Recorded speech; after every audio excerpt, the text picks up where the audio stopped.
হঠাৎ এই ধরনের হামলা কেন চালালো রাশিয়া? জানা গেছে ইউক্রেনের একটি পারমাণবিক বিদ্যুৎ কেন্দ্রকে লক্ষ্য করে ক্ষেপণাস্ত্র হামলা চালিয়েছে রাশিয়া। এখন ইউক্রেনের প্রতিক্রিয়া ঠিক কেমন হবে? যুদ্ধ কি পরমাণু ইস্যুতেও ছড়িয়ে পড়ল? অবশেষে কি পুতিন তার দেওয়া হুঁশিয়ারি বাস্তবায়ন করছেন? ইউক্রেনে শীতের শুরু থেকেই ড্রোন এবং মিসাইল হামলা জোরদার করেছে রাশিয়ার সামরিক বাহিনী। সাম্প্রতিক সময়ে ইউক্রেনের জ্বালানি কেন্দ্রগুলোতেই বেশি হামলা চালাচ্ছে রুশ বাহিনী। এবার ইউক্রেনের দক্ষিণাঞ্চলে থাকা দেশটির অন্যতম বৃহৎ একটি পারমাণবিক বিদ্যুৎ কেন্দ্রে হামলা চালিয়েছে মস্কো। ১৩ ডিসেম্বর এক প্রতিবেদনে বিষয়টি নিশ্চিত করেছে ব্রিটিশ সংবাদ মাধ্যম BBC।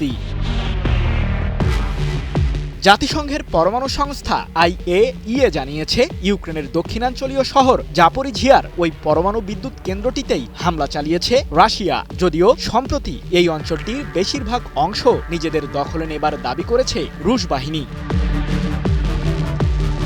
এদিকে ইউক্রেনের অভ্যন্তরীণ বিষয়ক মন্ত্রী ইহোর ক্লাইমেনকো জানিয়েছেন তার দেশটির অন্তত ৫টি অঞ্চলে এই হামলাটি চালিয়েছে রাশিয়া, যার কারণে বিদ্যুৎ কেন্দ্রগুলো চরম ক্ষতির মুখে পড়েছে। আর এতেই সাময়িকভাবে প্রায় ১০ লাখ পরিবার বিদ্যুৎহীন হয়ে পড়ে।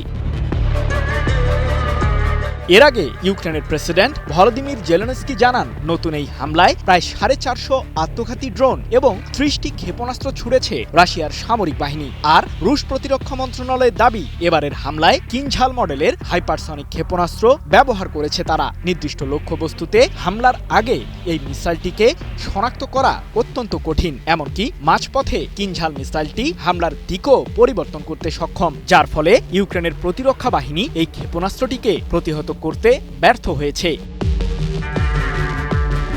বাছাইকৃত কাঁচামাল ও স্বয়ংক্রিয় ইউরোপিয়ান মেশিনে তৈরি হয় all time honeycomb, all time healthy life.